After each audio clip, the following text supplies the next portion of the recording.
ബിസ്മില്ല വസ്സലാത്തു വസ്സലാമു അലാ റസൂലില്ല വഅല ആലിഹി വസഹ്ബിഹി അജ്മഈൻ അമ്മാ ബഅദ്. സഹോദരന്മാരെ, സഹോദരികളെ, നാം ഒരുമിച്ച് കൂടുന്ന സ്ഥലത്തുള്ള ആളുകളും നമ്മൾ കൂടെ കൂടുന്ന ആളുകളെയും നാം നന്നായി ശ്രദ്ധിച്ച് തിരഞ്ഞെടുക്കേണ്ടതുണ്ട് എന്ന് മനസ്സിലാക്കുക. ഒരു മനുഷ്യൻ്റെ ജീവിതത്തിൽ ഏറ്റവും പ്രധാനപ്പെട്ട കാര്യങ്ങളിലൊന്ന് അവൻ്റെ സുഹൃത്ത്, അവൻ്റെ സഹചാരി, അവൻ്റെ മജ്ലിസിൽ അവനോടൊപ്പമുള്ളയാളെ തിരഞ്ഞെടുക്കുക എന്നതാണ്.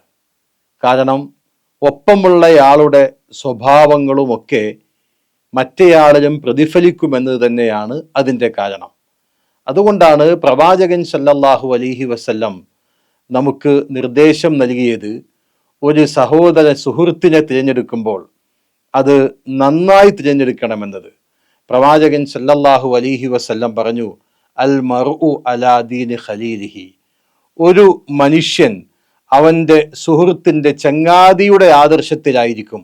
അതുകൊണ്ട് ഓരോ ആളുകളും തൻ്റെ ചങ്ങാതിയെ തിരഞ്ഞെടുക്കുമ്പോൾ അവൻ ശ്രദ്ധിച്ചു കൊള്ളട്ടെ എന്ന് പ്രവാചകൻ സല്ലല്ലാഹു അലൈഹി വസല്ലം പറഞ്ഞു.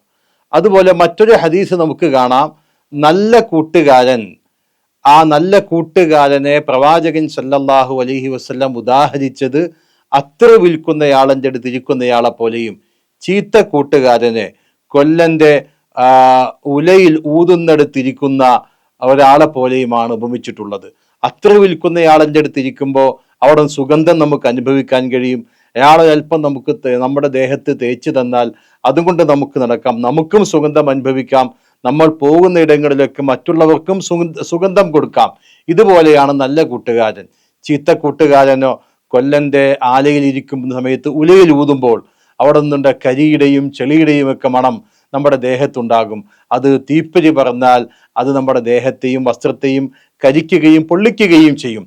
ഇതുപോലെയാണ് ചീത്ത കൂട്ടുകാരനെന്നും പ്രവാചകൻ സല്ലല്ലാഹു അലൈഹി വസല്ലം പറഞ്ഞു. അപ്പോൾ നമ്മളൊരു കൂട്ടുകാരനെ, നമ്മുടെ തിരിക്കുന്ന ആളുകളെ തിരഞ്ഞെടുക്കുമ്പോൾ നല്ല ആളുകളെ തിരഞ്ഞെടുക്കുക. നമ്മളെ തിരുത്താൻ കഴിയുന്ന, തെറ്റുകളിലേക്ക് പോകുമ്പോൾ നല്ലതിലേക്ക് തിരിച്ചു കൊണ്ടുവരാൻ കഴിയുന്ന, നന്മ ഉപദേശിക്കുന്ന, നല്ല വഴി കാണിച്ചു തരുന്ന നല്ല കൂട്ടുകാരെ തിരഞ്ഞെടുക്കാനാണ് വിശ്വാസികൾ ശ്രദ്ധിക്കേണ്ടത്.